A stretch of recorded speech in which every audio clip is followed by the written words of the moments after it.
ഇത് കണ്ടോ, ഒരു അടിപൊളി സാധനം കിടക്കുന്നതുണ്ടോ? ഉണ്ടോ? എന്താ സംഭവം എന്നറിയത്തില്ല, ഇതിൻ്റെ പേരെന്നാന്ന് അറിയത്തില്ല. ഇതൊരു പുള്ളിക്കാരൻ്റെ പറമ്പിൽ കിടക്കുന്ന, ഇവിടെ കുറേ എണ്ണം വീണ് കിടപ്പുണ്ടേ. അയാളിവിടെ നിൽപ്പുണ്ട്. ആ പുള്ളിക്കാരനോടൊന്ന് ചോദിച്ചു നോക്കാം. കണ്ടോ എന്തോരാ കിടക്കുന്നതെന്ന് നോക്കി. എന്താണെന്ന് ചോദിച്ചു നോക്കാം.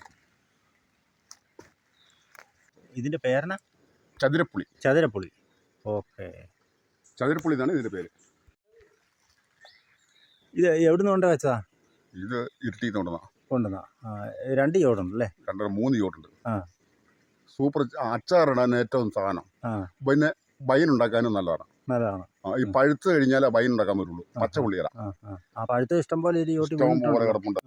പല കെട്ടിയിട്ട് പറിക്കണം. ചുറ്റോടിയിട്ടും പല കിട്ടുക. പല കെട്ടിയിട്ട് കുലുക്കിയിടുമ്പോഴത്തേക്കും കംപ്ലീറ്റ് നിലത്ത് പൊട്ടാതെ കിട്ടും.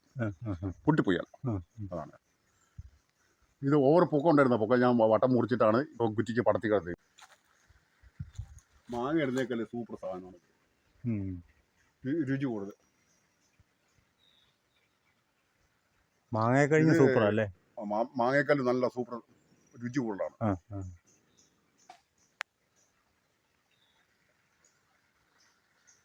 ഇത് അച്ചാറിട്ട് കഴിഞ്ഞാൽ ഒരു മാസം കഴിഞ്ഞിട്ട് എടുക്കാവുള്ളൂ. അന്നേരം എടുക്കരുത്.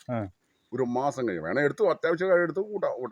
കാരണം വെച്ചാൽ ഒരു മാസം കഴിയുമ്പോഴത്തേക്ക് പ്രത്യേക രുചി കൂടിക്കൊണ്ടിരിക്കും. വ്യത്യാസം എടുത്തു ഒരു മാസം കഴിയുമ്പോൾ നമ്മൾ ആ സാറിന് അച്ചാർ ഇടുന്നേക്കാൾ നല്ല രുചി കൂടുതലാണ്. ഏറ്റവും കൂടുതൽ നമ്മൾ ചോറിന് വേറെ കറി വേണ്ട, ഇത് മതി.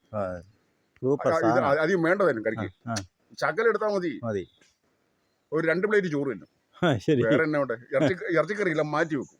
എന്നിട്ട് ഇവനെ കഴിച്ചിട്ട് ചോറ് ഇറച്ചി ലാസ്റ്റ് തിരണമെങ്കിൽ